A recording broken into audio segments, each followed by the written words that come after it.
Bip, bip, bip.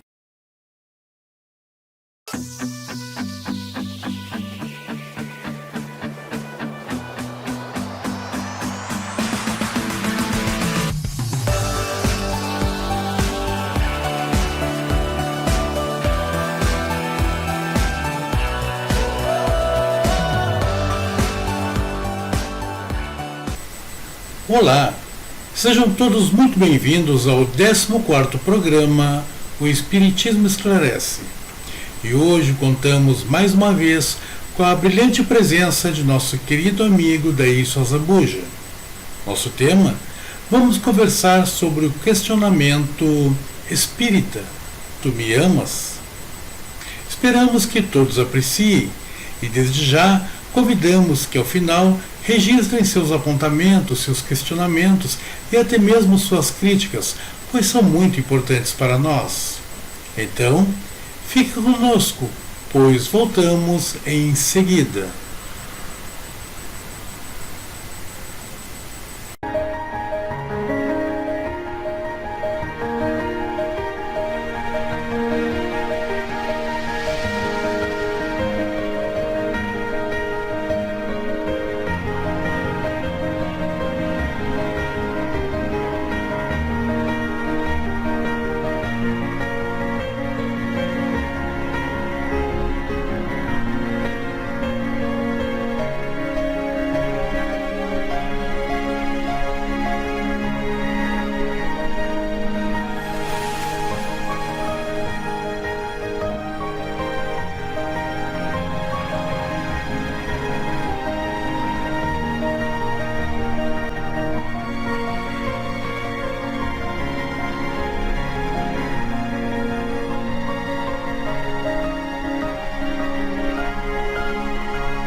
Simão, filho de Jonas,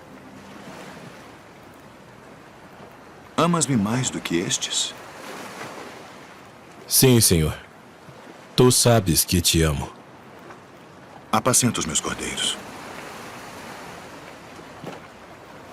Simão, filho de Jonas, amas-me? Sim, Senhor. Tu sabes que te amo. Apacenta as minhas ovelhas. Simão, filho de Jonas, amas-me?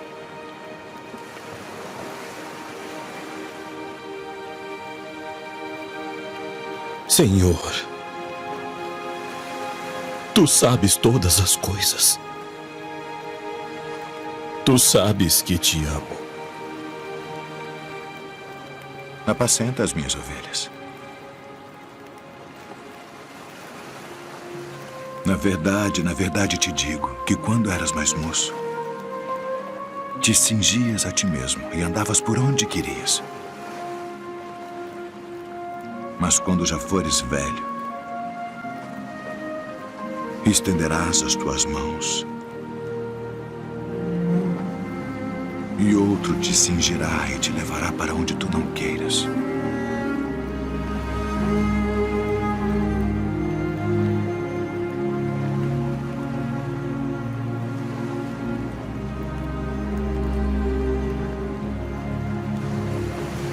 Segue-me.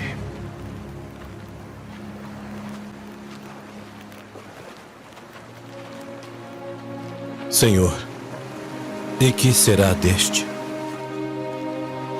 Se eu quero que ele fique até que eu venha, que te importa a ti? Segue-me tu.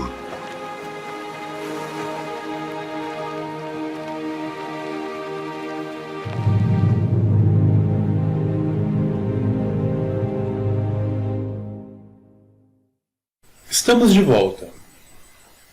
E graças à cinematografia moderna, conseguimos ter uma breve ideia de como deve ter ocorrido aquele célebre diálogo entre o Mestre Jesus e seu amado discípulo Simão Pedro, quando então lhe questiona se ele o ama. E mediante a sua afirmativa, solicita que apacente suas ovelhas. É claro que podemos inferir que a temática que discutiremos hoje com o nosso convidado está intimamente relacionado com esta cena. E a propósito disso, deixe-me apresentar o nosso convidado, que, para nossa alegria, retorna ao programa. Seja muito bem-vindo, meu querido amigo Daílson Azambuja. Que bom que pôde aceitar o nosso convite para abrilhantar mais uma vez o Espiritismo Esclarece. Receba então nosso carinho, nosso abraço e nossas boas-vindas.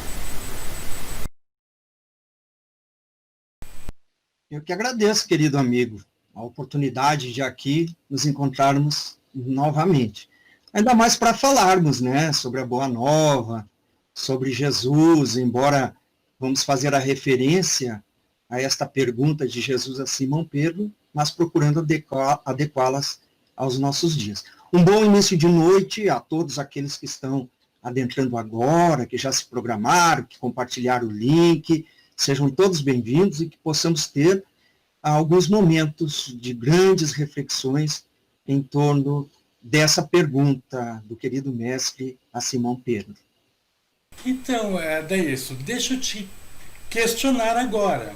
Então, quando eu lhe perguntei assim, sobre o que você gostaria de conversar, acho que você refletiu alguns minutos e em seguida postou como resposta espírita, tu me amas. Qual foi a tua motivação para escolher esse tema? Na realidade, eu tenho apresentado esse tema em algumas palestras já há algum tempo.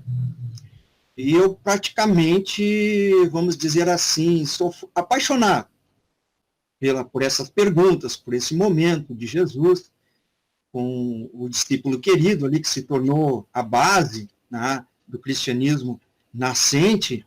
E quando você me fizeste a indagação, entre tantos outros temas, algum amigo espiritual nos sugeriu assim, quase de imediato, porque você viu ali, a resposta foi quase instantânea. Nos sugeriu esse tema para esse encontro, né? Aceitamos e colocamos ali. É um tema bastante desafiante, principalmente aos dias de hoje. Eu acho que, não apenas acho, mas tenho certeza, como todos nós sabemos, estamos vivendo um momento de provação global e que desta vez o mestre nos coloca verdadeiramente à prova no sentido de que tu me amas, o quanto tu me amas para defender, se preciso for com a tua própria vida, esta verdade com a qual tu te comprometeste. Não sei, me dá essa percepção que me parece que se tu chegar para um espírita hoje e fizer esta pergunta, você realmente ama ao Mestre Jesus, a qual tu diz, provavelmente de uma forma muito rápida, ele tenderá a responder que sim. Mas a pergunta se faz ali, e justamente por isso que Jesus questiona Simão Pedro 3 vezes, levando justamente Simão Pedro a ter uma reação. A gente percebe que Simão Pedro, quando diante da terceira pergunta, ele fica completamente desconcertado. Poxa, será que ele não me acredita? Será que ele não consegue ver que eu estou falando a verdade? Não sei se tu percebes isso. Provavelmente muitos dos espíritos responderia de imediato que sim. Tranquilo. Inclusive, na palavra ali que você utilizou, coloca, seria até interessante nós substituirmos a letra L pela palavra NV. Então, convoca. E é realmente esse momento de transição, né? Não há mais tempo para permanecermos indiferentes, para ficarmos em cima do muro.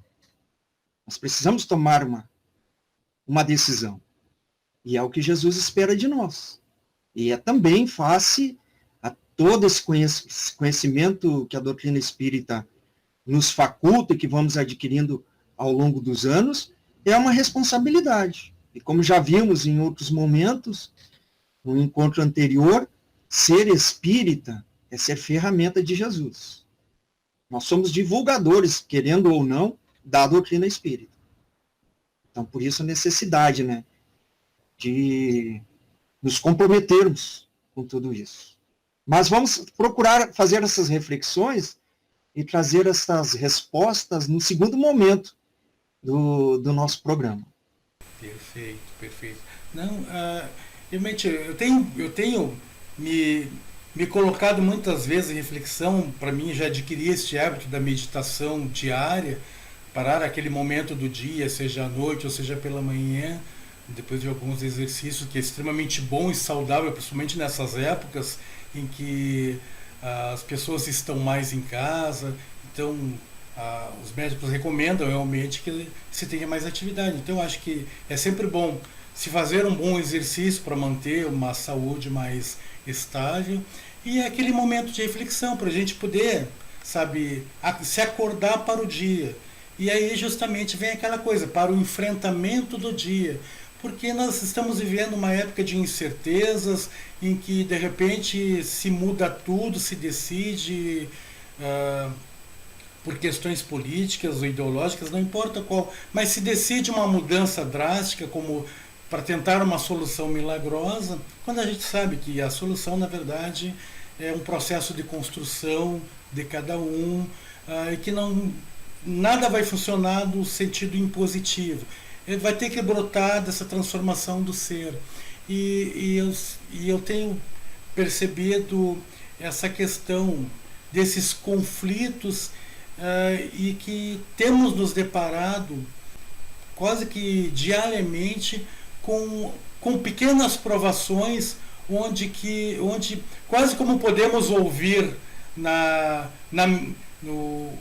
no inconsciente, ou aquele nosso amigo espiritual, na verdade, está dizendo para nós, né, tu amas realmente o Cristo, tu queres realmente fazer valer o teu compromisso, é a hora de tu mostrar aquilo que tu pediu. Ou seja, todos nós pedimos esta oportunidade, que a gente sabe que diante do panorama espiritual da existência do planeta Terra, milhares de outros adorariam estar nesta posição que hoje estamos, e que muitas vezes nos queixamos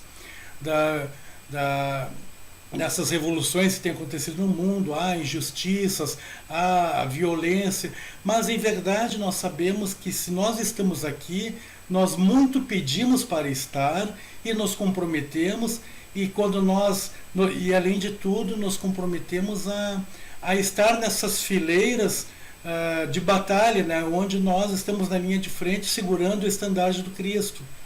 Então, diariamente somos tentados em vários níveis, no mental, no moral, no social, justamente para poder tocar à frente essa proposta nossa, que é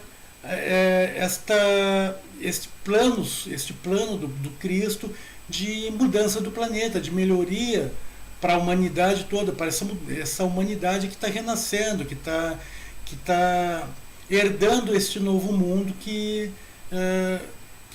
nós deixaremos, e como nós deixaremos, justamente será fruto desse nosso compromisso, de nossas decisões. Então é assim que eu tenho visto, eu tenho percebido. Eu não sei se tu percebes isso no teu raio de ação, entre os amigos, nos locais que tu frequenta, nas sociedades que tu frequenta, tem visto um pouco essa quase que guerra interior e provações de vários indivíduos que caminham na doutrina, mas que embora muitas vezes se declarem defensores do Cristo, declarem compromisso com ele, muitas vezes tu percebe que titubeiam em algumas situações. Ou tentam impor suas ideias também, né, querido amigo? Mas aquelas 3 perguntas de Jesus a Pedro, nós trazemos aqui a lume a obra Primícias do Reino, da benfeitora espiritual Amélia Rodrigues, pela psicografia de Divaldo Pereira Franco, e que tem o título nesta obra, Simão Pedro, de Pedra a Pastor. E então ela vai relatar o 3º encontro de Pedro com Jesus após os episódios do horto. E inicia colocando o seguinte, que Pedro, pois que Pedro não era o nome de Simão. Simão era conhecido na época formal como Simão, filho de Jonas. No caso, adequado às épocas de hoje, diríamos Daírson Zambuja Gonçalves, nome e sobrenome completo. À época, como se tratavam as pessoas formalmente, era assim. No caso de Pedro, Simão, filho de Jonas. Mas por que o conhecemos como Pedro? Pedro era uma alcunha, ou apelido, se preferirmos, carinhoso, que Jesus lhe dispensara e que era característico, que também tem muito a ver com as 3 perguntas, da sua personalidade. Pois que Simão não era um homem dócil. Ele era muito questionador, argumentador e até dado a certos rompantes, diríamos assim hoje nos dias atuais, de impaciência, né, de momentaneidade. Então a característica dele era essa, ou seja, cabeça dura, homem teimoso, o qual Pedro, que é Petas ou Calhau, na sua origem, significa justamente isso, né? Cabeça dura, homem teimoso, enfim, pedra. O que não era tão fácil assim de aceitar alguma coisa ou de ser convencido. Então ele estava ali à beira daquele mesmo lago, o lago de Genezaré, a qual Jesus o convidara há alguns anos antes para o seu ministério, e que ele próprio também teria dito a Jesus naquele primeiro momento, pelo convite.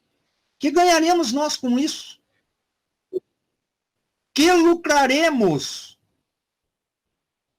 Aquele era pedra. Pedro, pedra. Mais adiante, ele próprio, enquanto Jesus conversava com os demais discípulos, numa certa ocasião, ele solicita a Jesus, explica-nos esta parábola. Então ele ainda não era mais pedra, não era mais Calhau, avançou um pouco. Característica também de todos nós que vamos ver mais adiante. Então, mas ele já não poderia ser considerado homem teimoso, cabeça dura.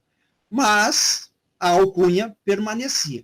Mas para o fim da tarefa de Jesus, ele vai fazer um pedido ao mestre, da qual todos nós nos beneficiamos em todas as épocas da humanidade.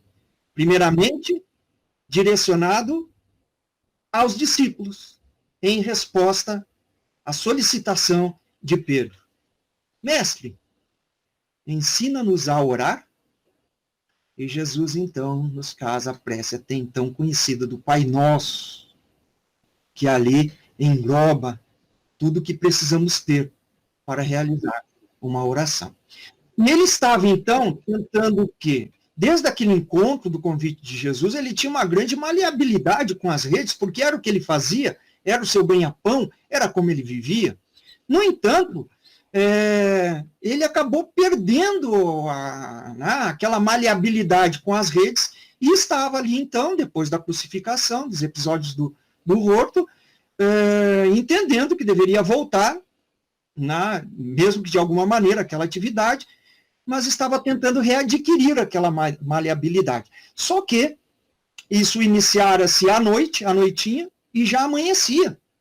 Nos diz Amélia Rodrigues, assim, num quadro muito interessante, de que o dia estava amanhecendo, e os primeiros raios de sol, quando aconteceu essa ocorrência, quando se apresentou essa ocorrência, os primeiros raios de sol já despontavam no horizonte. E Pedro, então, estava pensando, puxa vida, mas eu largo a rede aqui, largo ali, não encontro nada. E aí ele se relembrou que em outro momento ele estava nesta mesma circunstância sem encontrar os peixes, e Jesus, então, havia lhe dito, lançai as redes mais ali para a banda da esquerda que encontrarás. E ele fez isso, instintivamente. Jogou as redes mais para o outro lado. E quando percebeu que as redes elas vieram carregadas de peixe, como da outra circunstância, ele se deu conta que não havia sido apenas uma lembrança, mas que Jesus havia falado com ele. E então ele olhou, surpreso, para a beira do lago, e lá estava Jesus. A olhar para ele, com todo aquele carinho, não pôde segurar a emoção, saltou na água, nadou até a beira do rio, à beira do lago, abraçou Jesus, e quando os demais discípulos chegavam, também surpresos com a ocorrência, Jesus apanhou de um peixe, assou improvisada fogueira, e depois disso, olha mais profundamente para os discípulos, mas ali mais diretamente para Simão, e pergunta, Simão, filho de Jonas, nome e sobrenome. E aqui tem um conteúdo psicológico que Jesus dominava por ser o governador do nosso mundo. Muito bem. Ele não o tratou por Pedro, como vinha tratando há muito tempo.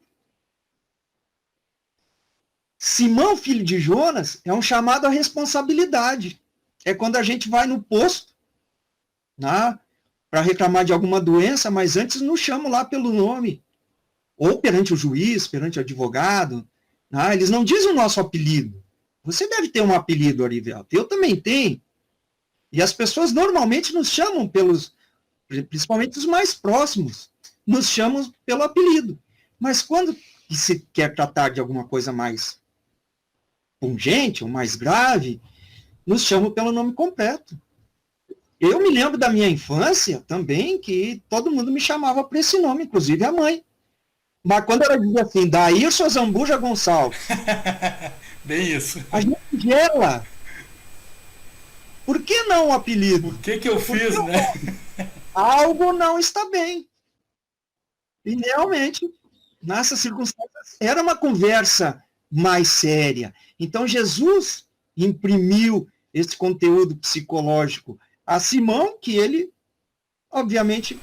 Sim, isso desperta naquele momento, porque ele chama a atenção, até porque está trazendo, porque era uma questão de muito respeito, a questão da hereditariedade. Então, quando refere o nome do teu pai, opa, peraí, quer dizer, Simão, filho de Jonas, opa, quer dizer, agora me botou na responsabilidade, eu tenho que honrar o nome do meu pai. Então, atenção total.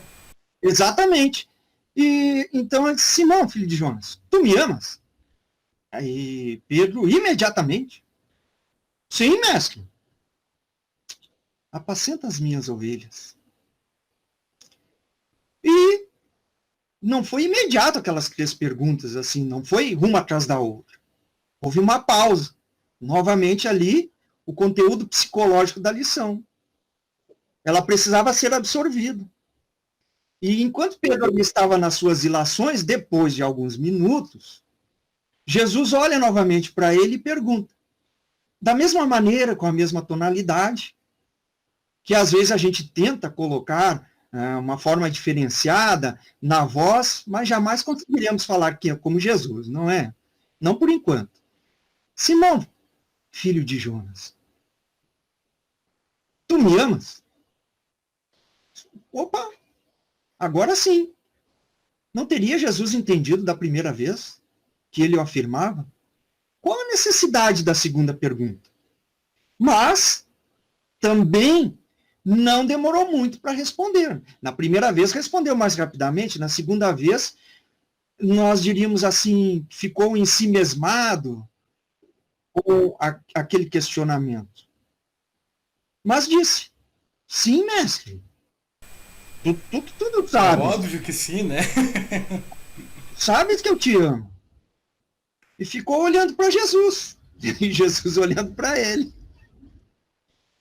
Passaram-se mais alguns minutos para que realmente ele refletisse sobre aquilo, e Jesus retorna a pergunta. Simão, filho de Jonas. Agora, aquela pergunta era completamente diferente da primeira. Tinha um significado muito mais profundo e diferenciado. Pois que nesse momento, o discípulo querido chora.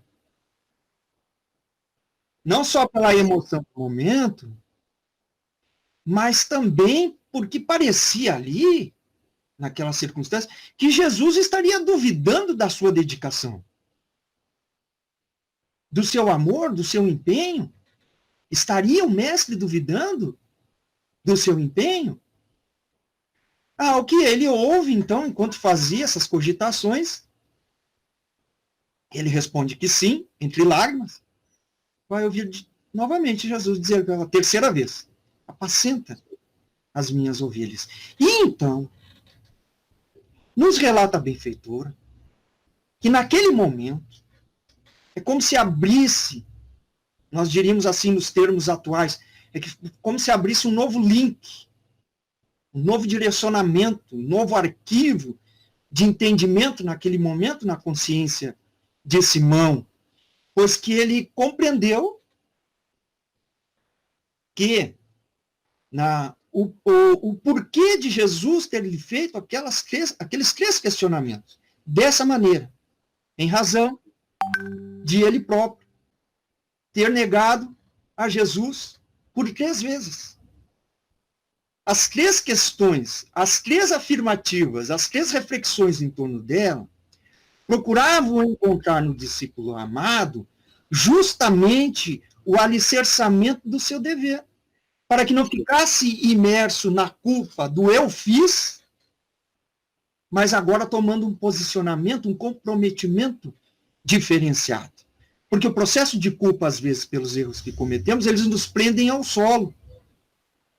E eles não podem servir como isto, e sim como experiência para que possamos melhorarmos a cada dia, justamente aprendendo com os equívocos e com os erros, ou com as negativas, se preferirmos.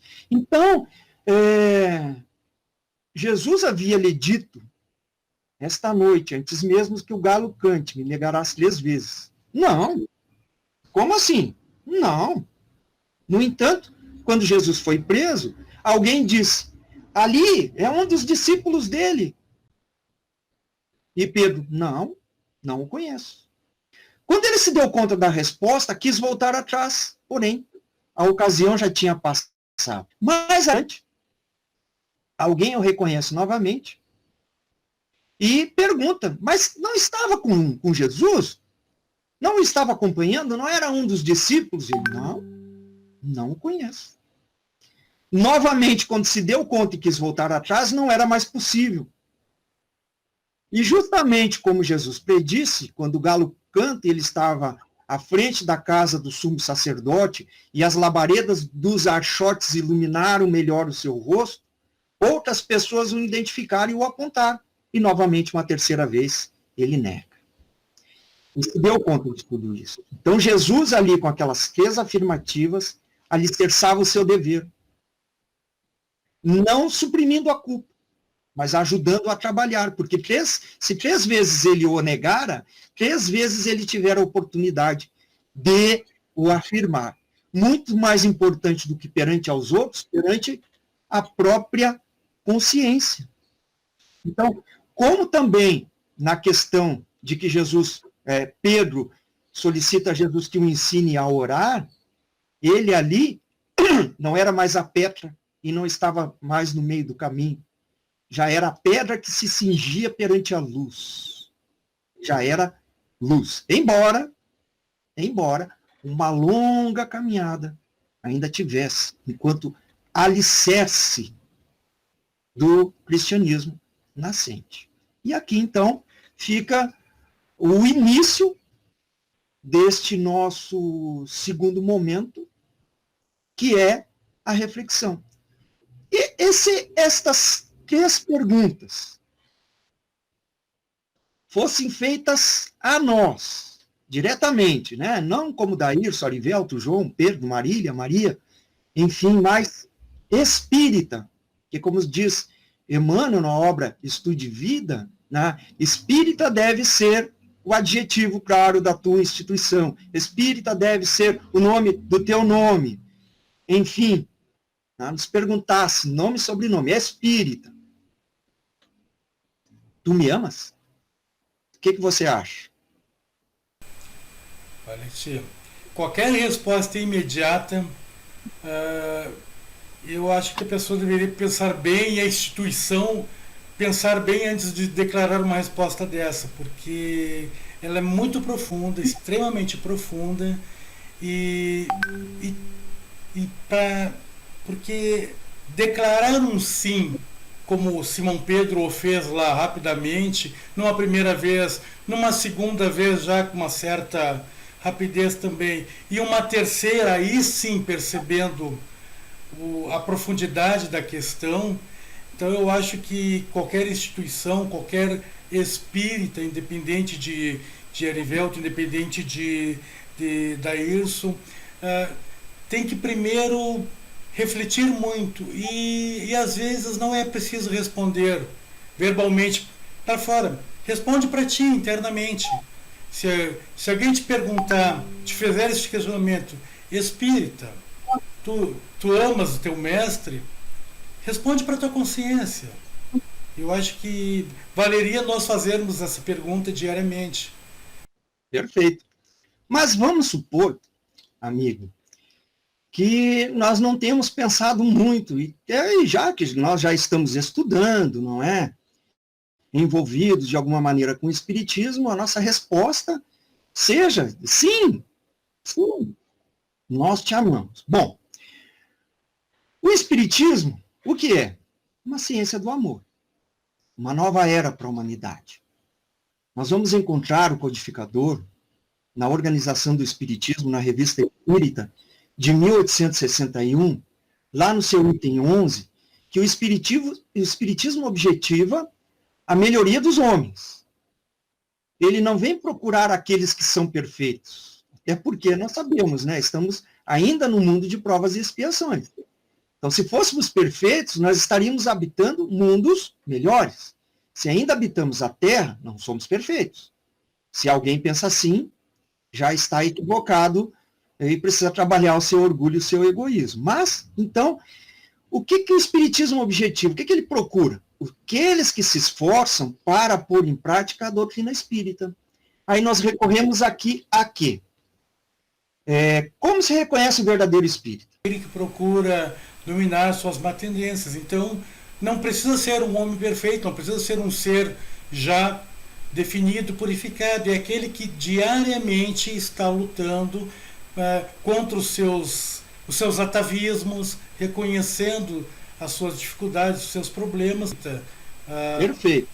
No entanto, ali no Evangelho segundo o Espiritismo, no capítulo 17, no item 4, o que nós temos? Reconhece o verdadeiro espírita pela sua transformação moral e pelos esforços que emprega para domar as suas inclinações más. Então não é aquele que é bom. Ora, se nós, por mínimo que seja, já mudamos alguma coisa, ou fizemos alguma reflexão em alguma mensagem, algum livro, algum grupo de estudo, e estamos empregando esses esforços, nós poderemos dizer que somos espíritas. Pois que o verdadeiro espírita não é o que chegou ao objetivo, é aquele que quer seriamente atingi-lo. Então, quaisquer que sejam os seus antecedentes, é bom espírita, desde que, óbvio, reconheça as suas imperfeições e faça o esforço pela sua dominação. Por isso que nós encontramos também a mensagem do Espírito de verdade. Espíritas, amai-vos. Esse é o primeiro ensinamento. Instruí-vos. Este é o segundo. Então, quando nos perguntarem, você é espírita? E a pessoa diz assim, eu estou tentando ser, pois ainda tem muitas imperfeições. É verdade, nós temos muitas imperfeições. Mas nós já temos algumas virtudes adquiridas. Aquele, em momentos de pandemia, por exemplo, ao invés de estar vendo alguma série, algum filme, exercendo outra atividade da qual gosta, se detém para assistir uma palestra e fazer algumas reflexões, já está no caminho. Pode ser que seja no início, pode ser que já tenha andado alguns bons passos, pode ser que faltem muitos passos ainda, mas ele já começou. Então pode dizer, sem dúvida, eu sou espírita. Sou espírita. Né? Com as imperfeições que me caracterizam, mas no esforço pelas dominá-las. Né? E acho que, penso assim, né? Porque tu pode a qualquer momento sim te declarar como espírita, se tu tens esta preocupação de estar sempre se instruindo, buscando, demonstra uma melhora, demonstra essa vontade e demonstra justamente a preocupação de não querer vangloriar-se daquilo que já aprendeu. Ou seja, demonstra aquela humildade de que eu tenho muito para aprender, eu sei. Então, porque muitas vezes, isso é comum de ver algumas pessoas que perguntam, você é espírita? E aí querem tudo quanto é explicação, e se você não sabe dar aquela explicação, porque você está aprendendo, uma longa caminhada. E como é que a doutrina espírita vê isso, vê isso, vê isso? Você não dá aquela explicação, então tu não é espírita, não sabe nada de doutrina espírita. Então, quer dizer, tem-se essa questão do julgar do outro também, né?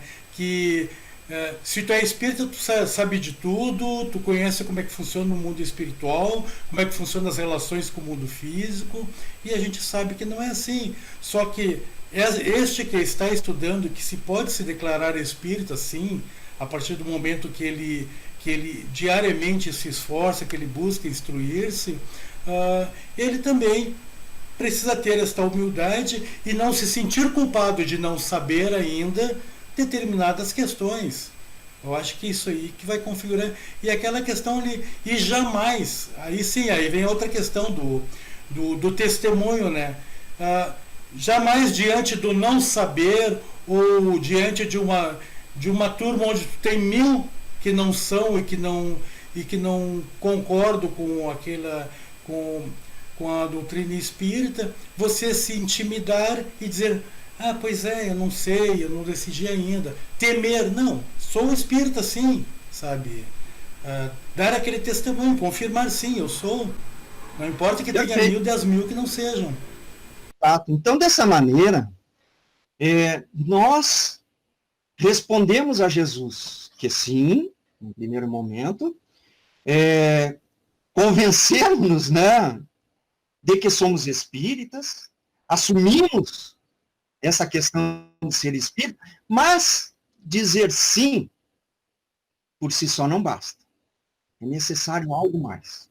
Dar uma base para que aquela resposta ela tenha respaldo, para que aquela resposta ela realmente exemplifique as 3 palavras, o S, o I e o M.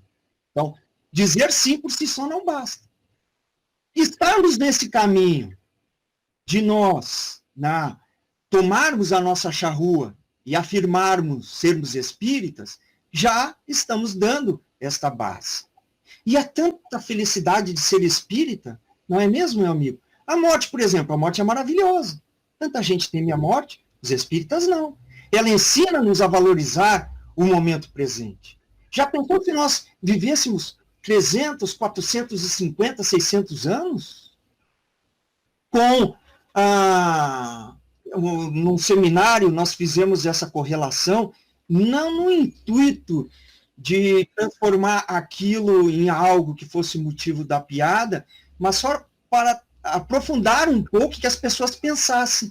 Nós colocamos assim, imaginemos viver 300 anos com a mesma sogra.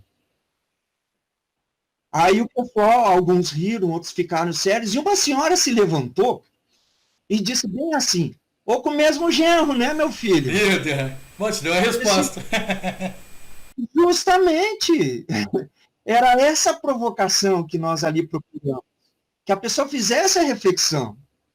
Ou com o mesmo genro. Enfim. Então, morrer é bom, porque o corpo já não corresponde tanto quanto como antes. Às vezes a gente descobre que não pode correr para pegar o ônibus, que nem fazia quando tínhamos 17, 20 anos, porque quase tem um ataque cardíaco, né?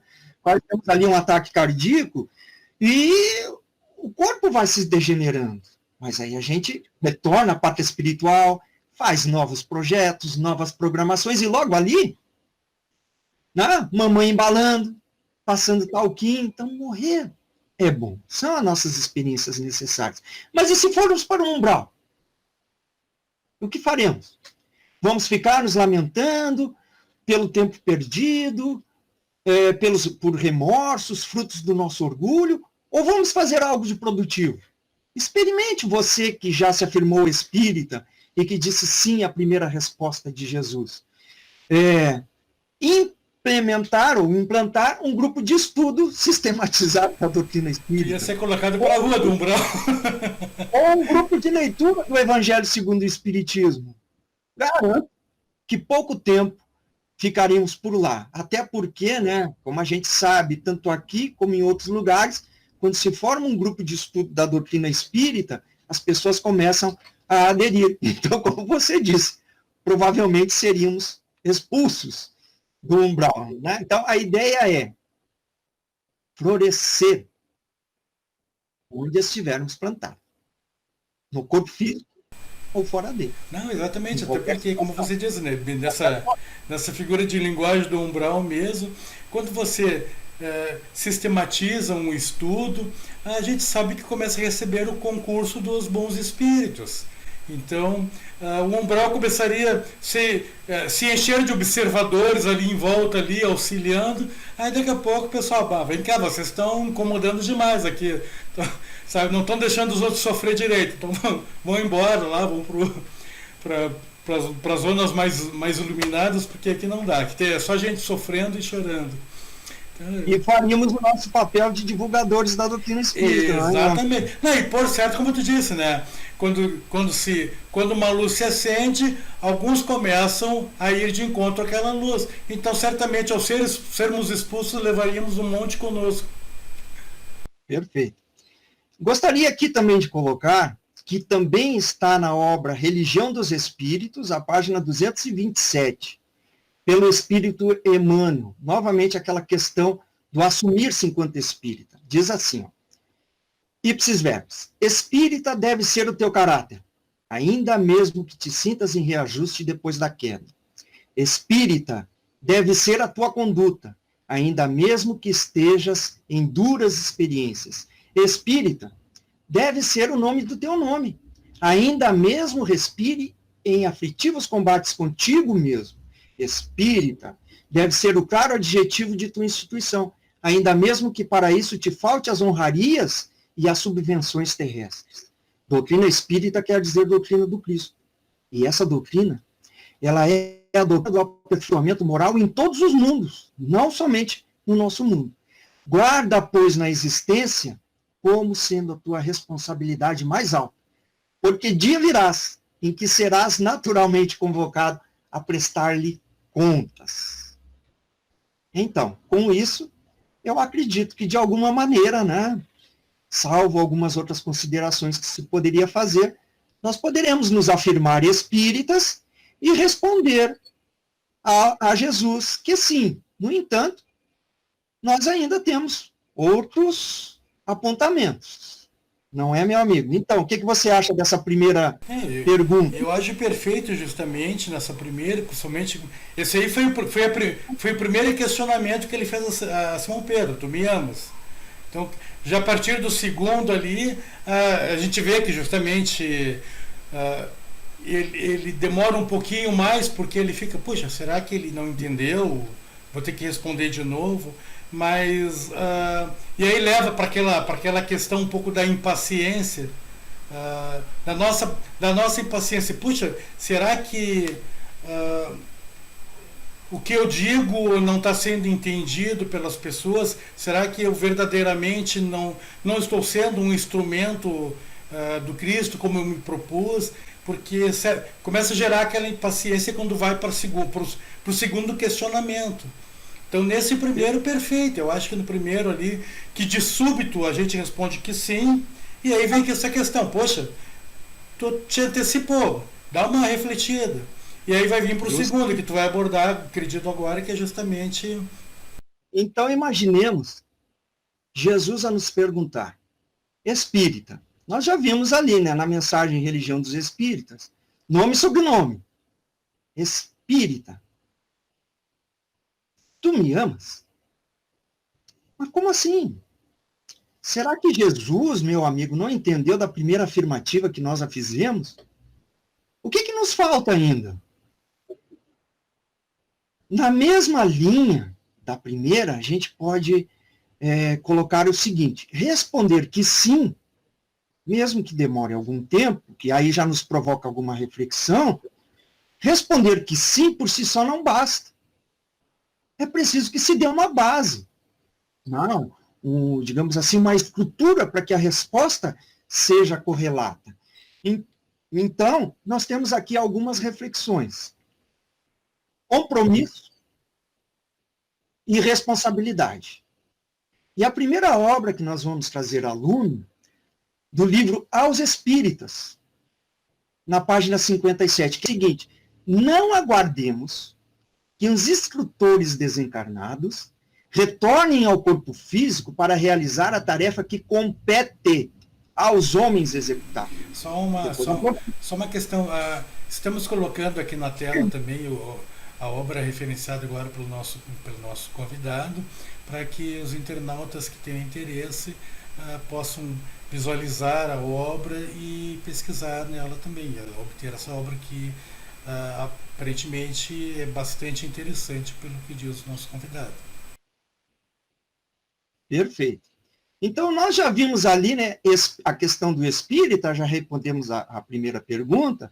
Nós poderíamos facilmente colocar aqui: aos homens, aos espíritas executar. Então, isso aqui nos remete, esse parágrafo, ao compromisso e à responsabilidade. O que seria o compromisso? Bom, Tiago, no capítulo 2, versículo 17, nos fala que a fé, se não tiver obras, é morta em si mesmo. Confiar por si só não nos basta. É preciso também que possamos fornecer uma base para tudo isso. E aqui recorremos na primeira epístola de Paulo aos Coríntios: portanto, meus amados irmãos, sede firmes, inabaláveis e sempre abundantes na obra do Senhor, sabendo que nosso Senhor, o vosso trabalho não é em vão. E nós temos lá no capítulo 24 do Evangelho segundo o Espiritismo, textos tão significativos. Um deles é a coragem da fé. A coragem daquilo em que acreditamos. E se nós já acreditamos, e se nós já somos aquele que não diz assim: eu acho que 2 e 2 são 4. Nós sabemos que 2 e 2 são 4. Eu acho que aquelas lições que Jesus trouxe talvez sejam coerentes. A gente não acha, mas a gente sabe que são. Então, isso também é fortaleza da fé, mas é preciso a coragem dessa mesma fé. Né? Ali já demos o primeiro passo, afirmando que somos espíritas e procurando, enfim, com tudo isso, dar a base também essa afirmativa. Dentro da responsabilidade, também é preparar-se para o compromisso. Você chegou a inferir ali, em alguns minutos atrás, sobre a necessidade do estudo. É muito importante conhecermos, entendermos.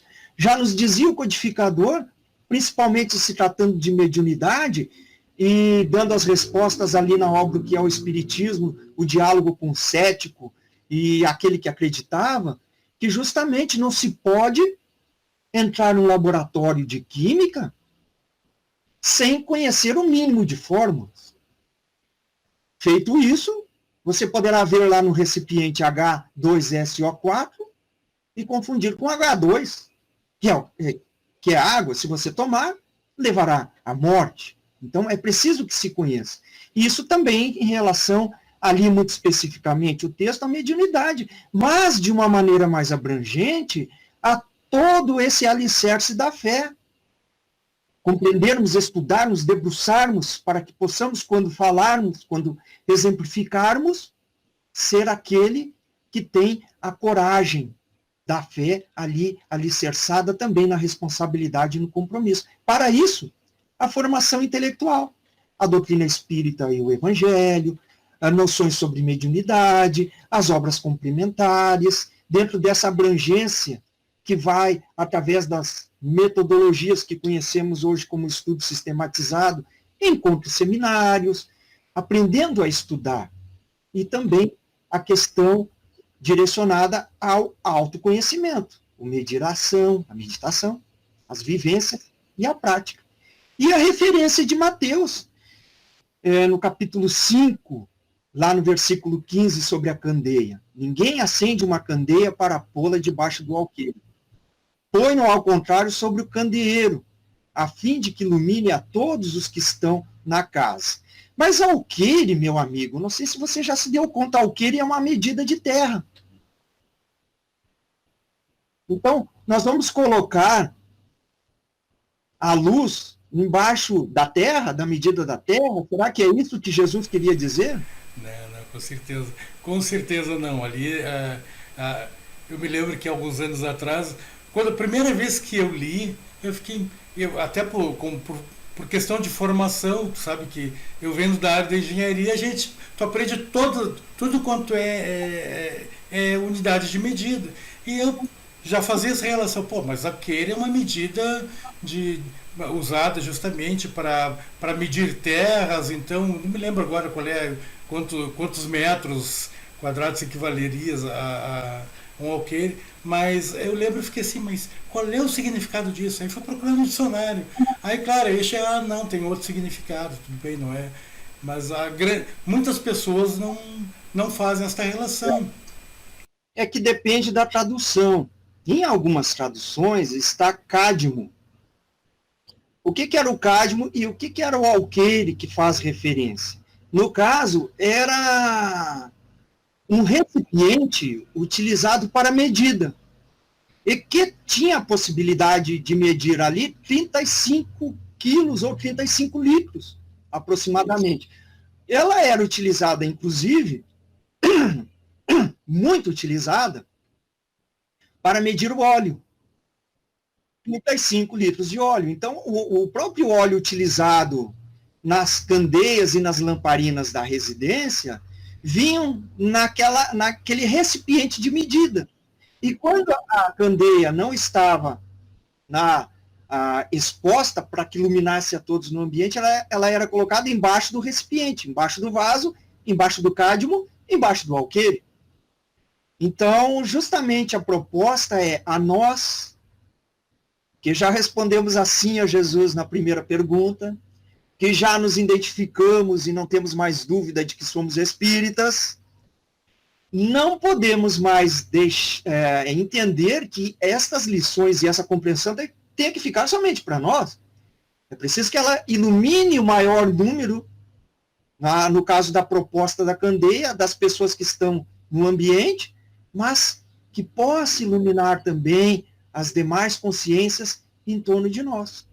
Dessa maneira, não estaríamos mais deixando a candeia do conhecimento sobre o alqueire ou o cádmio do nosso orgulho, do nosso egoísmo. A gente passa a ser realmente um divulgador de tudo isso que estamos aprendendo. Então, isso é responsabilidade também, além de compromisso. Não é?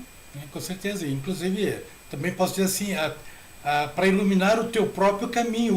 Usa deste conhecimento para iluminar o teu próprio caminho. Porque não adianta buscar desse conhecimento, como você disse, deixar debaixo do alqueire e sair às cegas novamente.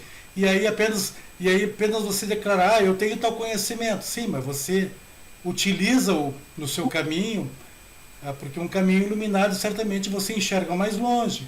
Então você sabe onde pisar, sabe como proceder, porque vai conseguir identificar isso. E certamente, se você está caminhando, carregando a candeia, iluminando o seu entorno, todos aqueles que te seguirem também vão estar seguindo um caminho iluminado.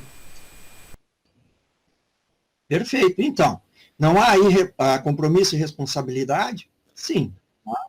Nós temos também uma mensagem de Bezerra de Menezes, pela psicografia de Divaldo Franco, e que foi ditada no dia 13 de 11 de 2010 em Los Angeles. E que justamente, ao mesmo tempo, eu diria assim, que é um alento, também nos chama à responsabilidade e ao compromisso também, ao dever. Não vamos ler aqui a mensagem na íntegra, porque a tela é um pouco extensa, mas eu destaquei alguns parágrafos para a nossa reflexão. Reencarnastes para contribuir em favor da nova era. Não diz algum de vós, determinado número, e ele está se dirigindo aos espíritos. Então, aqui há um sujeito oculto. Todos reencarnastes para contribuir em favor da nova era. As vossas existências não aconteceram por acaso. Foram programadas. Antes de mergulhardes na neblina carnal, lestes o programa que vos dizia a respeito. E o firmastes, dando assentimento. Olha só, o benfeitor aqui está nos dizendo, de outra maneira, que nos foi apresentado uma espécie de contrato, a gente leu e assinou. Firmastes, né? Reconhecer firma. Firmamos, tendo assentimento. Mais adiante, mas ficai atentos. Tendes compromissos com Jesus. Não é a primeira vez que vos comprometestes. Enganando, mas também enganando a vós mesmos. Ficai atentos. Tendes compromissos com Jesus.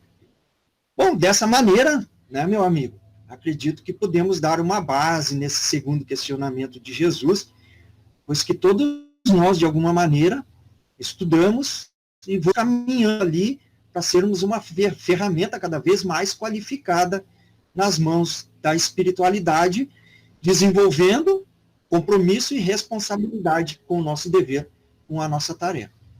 Será que nos falta alguma coisa? O que você acha? Imaginemos, então, Jesus nos perguntando uma terceira vez. Essa é a desconcertante. Essa é a vez que vai desconcertar mesmo.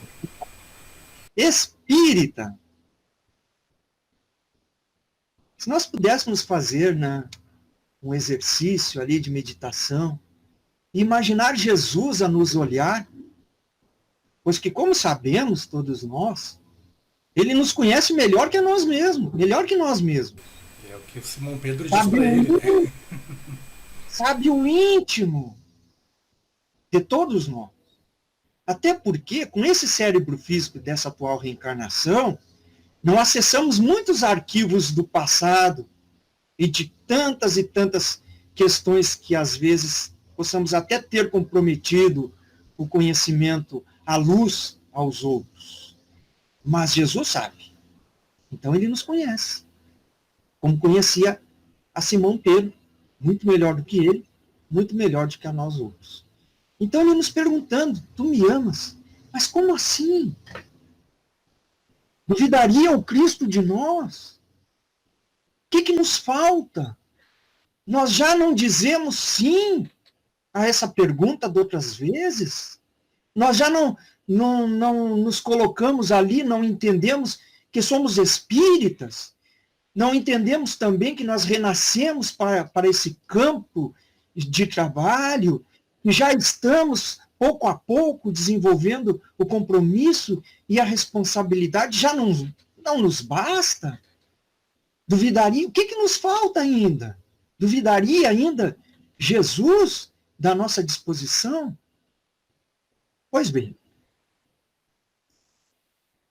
podemos, obviamente, talvez não imediatamente, como o amigo colocou lá no início da primeira pergunta, porque ela realmente agora traz muitas análises, meditações, enfim, para nós pensarmos.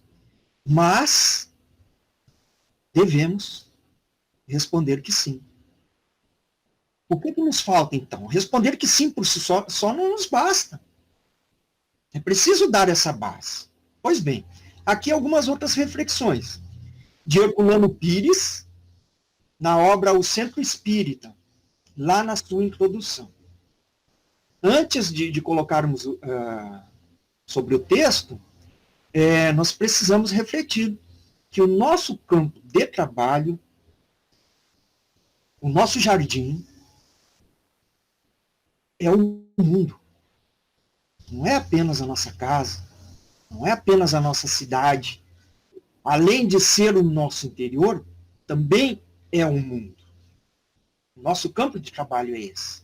A qualificação para isso, porém, aliás, onde muito de nós nos iniciamos para responder que sim à primeira pergunta, para responder que somos espíritas, é também aonde se inicia, começamos a ter essa estrutura do que é compromisso, do que é responsabilidade, se inicia no centro espírita. Ou através do estudo, ou das demais tarefas a que estamos afeitos. O texto. Se os espíritas soubessem o que é o centro espírita, quais são realmente a sua função e a sua significação, o espiritismo seria hoje o mais importante movimento cultural e espiritual da Terra. Herculano Pires, o Centro Espírita. Então, nós encontramos na obra Tramas do Destino, de Manuel Filomeno de Miranda, que a sociedade espírita ela não se resume apenas às paredes materiais, às paredes de concreto, a alvenaria, as janelas, a porta, o terreno, as diversas salas que ela tenha ou não. A sociedade espírita, dedicada ao ministério do esclarecimento conforme as finalidades basilares da doutrina espírita, ela vai aquém das paredes temporais. Ela é hospital escola aos que sofrem, é também um templo de recolhimento e de oração, onde se estabelecem, mas não apenas isso, também se fixam, mas não apenas isso, por onde transitam através de nós. Aqui, novamente, a gente recorre ao compromisso e à responsabilidade. As forças da comunhão entre Deus e os homens. Então, ele precisa apresentar os seus trabalhadores para dar esse subsídio à casa espírita como um todo, diferença psíquica significativa em relação à casa espírita e às demais empresas. Então, ela precisa ter essa diferenciação em relação a outros recintos de qualquer natureza, atestando, assim, dessa forma, a qualidade dos seus trabalhadores espirituais e o tipo de finalidades também a que se destina. É importante considerar que as casas espíritas serão realmente catalogadas no mundo espírita, no mundo espiritual, quando atenderem determinados requisitos de compromisso, de responsabilidade, fidelidade à doutrina espírita também, para que ela não se desvirtue para outras práticas que não são espíritas, enfim. E aqui, de fonte viva, de Emmanuel, um outro texto, que eu acredito que todos conheçam. Vela por tua própria tarefa no bem diante do Eterno, porque chegará o momento em que o poder divino te pedirá dar conta da tua administração. Então, com isso, de alguma maneira, nós poderemos, assim, colocar que procurando, nos alicerçando em todas estas questões, embora tenha muitas outras, também de fórum íntimo, nós poderemos responder estas 3 perguntas de Jesus. E embora não tenhamos formado todas as 3 letras da última pergunta, o sim por completo, possamos dizer assim, que tenhamos pelo menos já formado o S. E vamos nos qualificando cada vez mais na procura, né, no alicerçamento para que possamos dizer a palavra na expressão de tudo o que ela representa e estarmos realmente alicerçados nesse dever, nessa responsabilidade, nessa busca por nos tornarmos ferramentas qualificadas para o trabalho com Jesus. Em verdade, eu até achei que eu estava procurando, encontrei. Penso que um dos mais belos poemas, que foi um legado de Eurípides Barçanufo a todos nós, é aquele Ser Espírita, e que eu gostaria de ler aqui para os nossos internautas, e que demonstra justamente que esta questão em que não precisamos ser perfeitos, mas se seguirmos neste caminho que está no poema de Eurípides, Ser Espírita, já é uma grande coisa, como você diz, já estamos pintando o S, né? Onde ele diz, ser espírita é ser clemente, é ter alma de crente, sempre voltada para o bem, é ensinar quem erra e entre os atrasos da terra não fazer mal a ninguém. É sempre ter por divisa tudo que é nobre e suaviza o pranto, a dor, a aflição, e fazendo a caridade, evitar a orfandade. Em Deus é ter sempre crença profunda, sincera, imensa, consubstanciada na fé. É guardar bem na memória os bons conselhos e a glória de Jesus de Nazaré. É perdoar a injúria, é suavizar a penúria de quem já não tem um pão, e se tornar complacente para o inimigo insolente, tendo por lema o perdão. Ser espírita é ser clemente, é ter alma de crente, sempre voltada para o bem. É ensinar o que é, e entre os atrasos da terra, não falar mal de ninguém.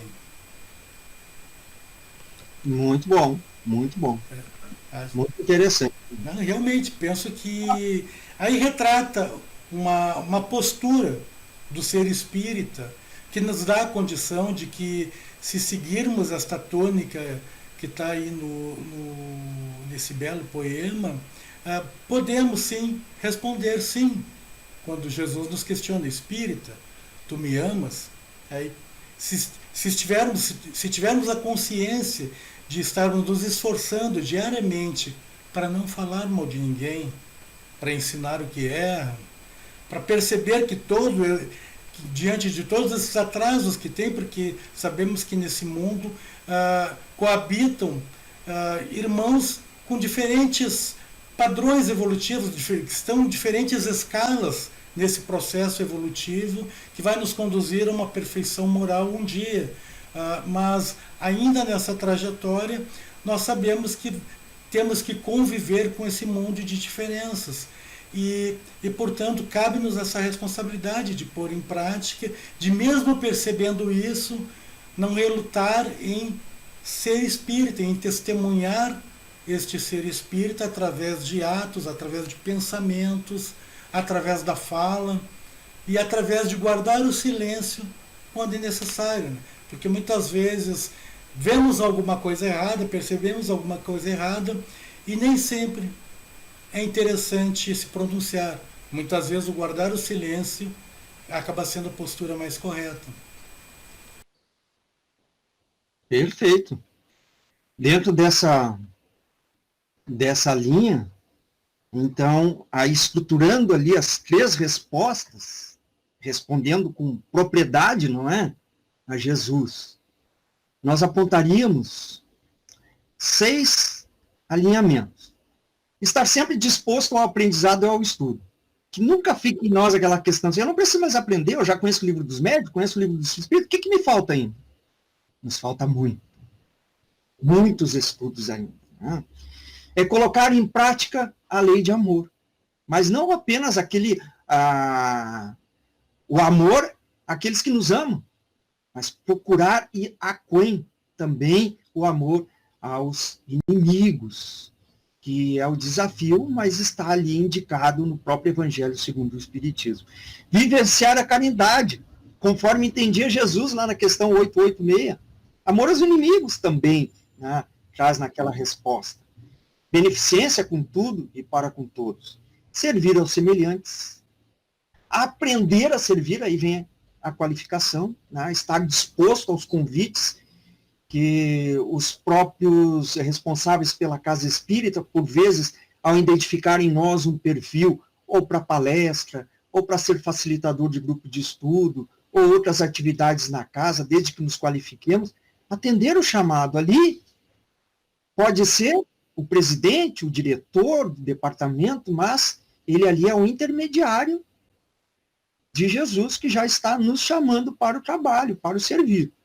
Assim, realizando com profundidade a proposta de Jesus aos outros que gostaríamos que nos fosse feito.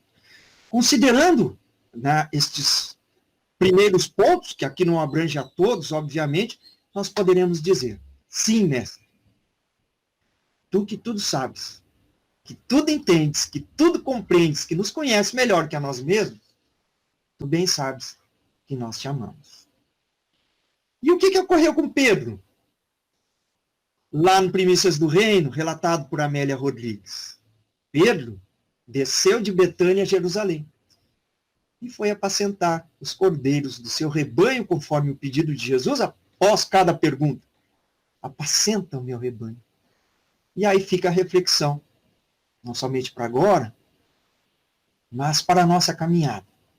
E nós, espíritas, que respondemos as 3 indagações de Jesus e que fizemos todas essas reflexões. O que nos cabe fazer?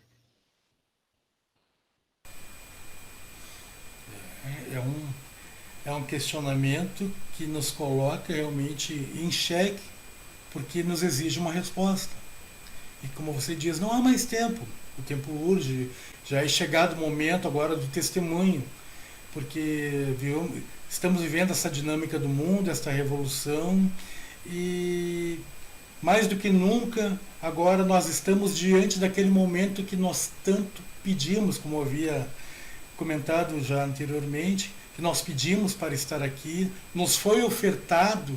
Bem sabemos que muitos de nós que estamos hoje no movimento espírita, à frente de casas, de sociedades, à frente de alguns trabalhos, fomos em alguma época espíritos recalcitrantes, que cometemos erros gravíssimos, mas que Jesus, em sua imensa sabedoria e amor, nos concedeu esta oportunidade de, nesse novo mundo aqui nas Américas, retornar e novamente, e agora segurar o estandarte dele, né?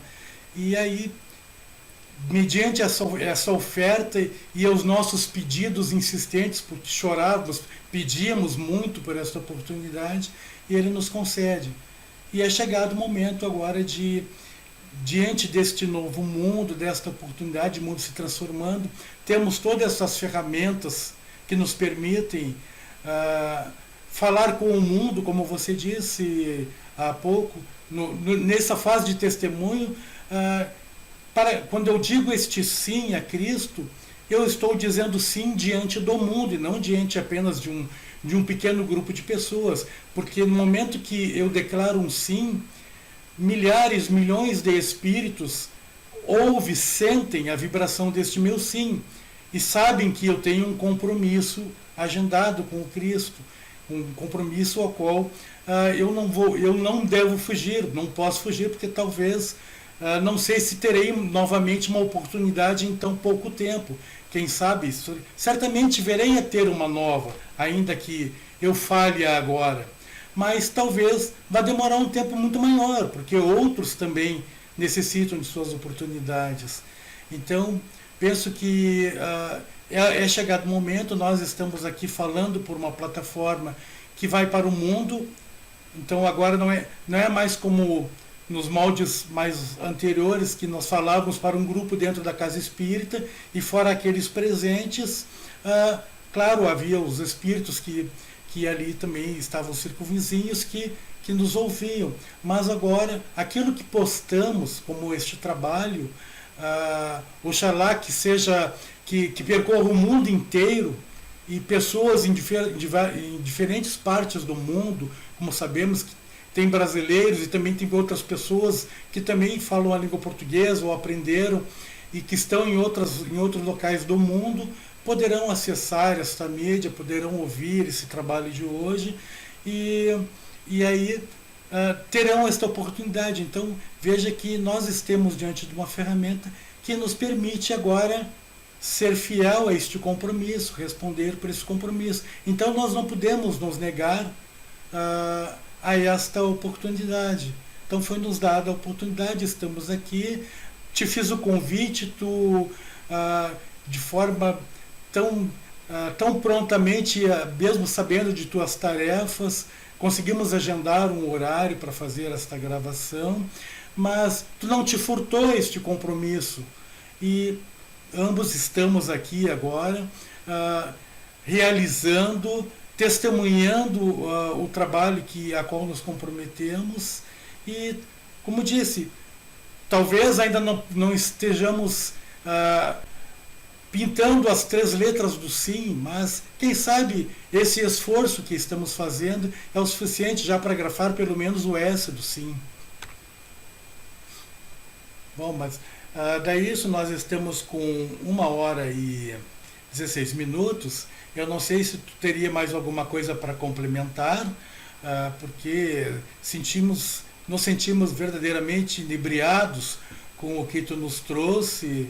Tenho certeza que todos compartilham deste pensamento e que nos possibilitou uma grande reflexão, e aqueles que quiserem, ouçam novamente, revejam, porque vale a pena. As obras que foram citadas aqui por nosso irmão foram colocadas na tela, então aqueles que quiserem consultá-las, inclusive ele referenciou página e capítulo, o que fica muito mais fácil também, podem ir direto lá na consulta e inebriar-se com o que traz ali. Então, de minha parte, eu quero te agradecer. Se tu tiver alguma coisa para colocar mais, tu colocas em seguida, tá? Mas gostarias de complementar alguma coisa a mais? Você começou ali no início da sua fala final, falando que nós recebemos um cheque, né? No entanto, não é um checkmate, meu amigo, porque a morte não existe. Mas, justamente, não deixa de ser um cheque. A Joana de Ângeles, na obra Seja Feliz Hoje, e também na obra Vidas Vazias, ela traz uma correlação muito interessante nos últimos capítulos, como é da Verve de Joana de Ângeles, falando sobre Jesus, e justamente nas entrelinhas dessas 2 obras, ela diz assim que não há mais tempo para dúvidas, que nós não podemos mais ficar na dúvida, ou perderemos a oportunidade também que nos está sendo dada. Então, a par de todos os desafios existenciais, porque é uma outra coisa boa de ser espírita também, espírita não tem problemas, ele tem desafios existenciais. Até isso melhora, né? Até a palavra fica mais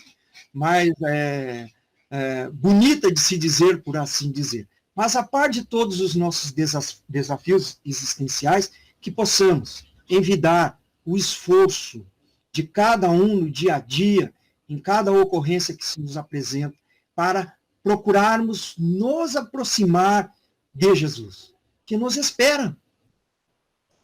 E em algum momento da nossa caminhada, quando estivermos retornando à verdadeira pátria, muito provavelmente ele nos perguntará, não mais se o amamos, mas muito provavelmente, que fizestes da tua oportunidade evolutiva?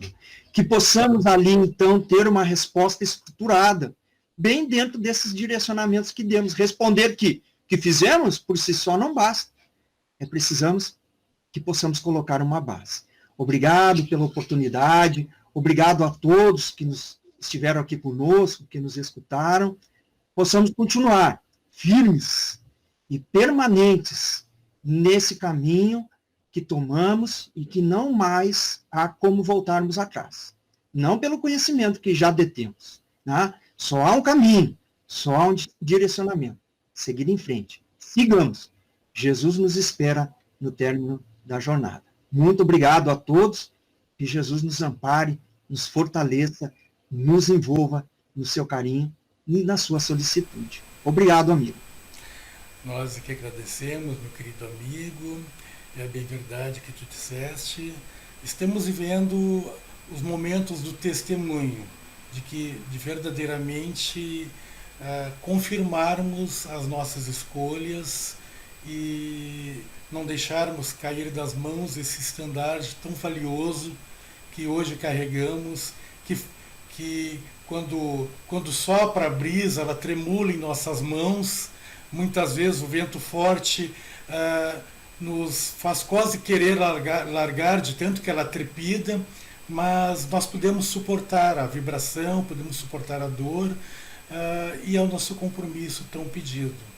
Então, muito obrigado mais uma vez, gratidão, te desejamos um grande final de ano, repleto de alegrias, tu, tua família, que sejam agora esses dias que se aproximam do Natal, do grande Natal, da época do nascimento, que festejemos o nascimento do nosso amado Mestre, que este final de ano seja repleto de luz para ti, meu querido amigo.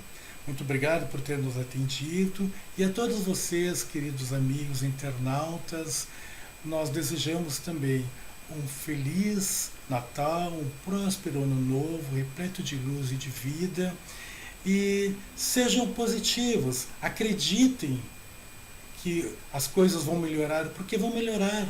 Nós somos os portadores da luz, nós carregamos a candeia, não precisamos acendê-la e colocá-la debaixo do alqueire, mas devemos levantá-la à mão, a iluminar o nosso caminho, também o caminho daqueles que nos seguirão em direção ao Cristo, porque Ele nos espera de braços abertos. Então, muito obrigado a todos e nos vemos no próximo sábado.